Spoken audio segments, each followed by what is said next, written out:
आपके पास कोई कंधा हो या ना हो, लेकिन सजदे में रोने के लिए ज़मीन ज़रूर होती है।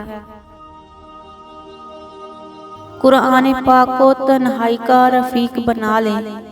अगर किसी दिन कुरान पाक ना पढ़ सकें तो दोस्त की तरह इस पर हाथ रख दे कि कल अच्छी तरह मिलेंगे, बहुत वक्त इकट्ठे गुजारेंगे। तुम्हें अजान का इंतज़ार होने लगे तो समझ जाओ तुम्हें अपने रब से मोहब्बत हो गई है। इस्लाम इतना खूबसूरत मज़हब है कि गौर से अजान की आवाज़ सुनने से ही डिप्रेशन दूर हो जाता है।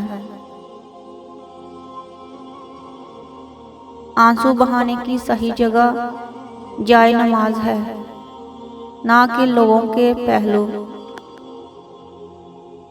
जिंदगी आपको बहुत तमाचे मारती है, लेकिन वो तमाचा सबसे ज़्यादा खूबसूरत होता है जिसके लगने से इंसान सीधा सजदे में गिर जाता है और बस अल्लाह का होकर रह जाता है।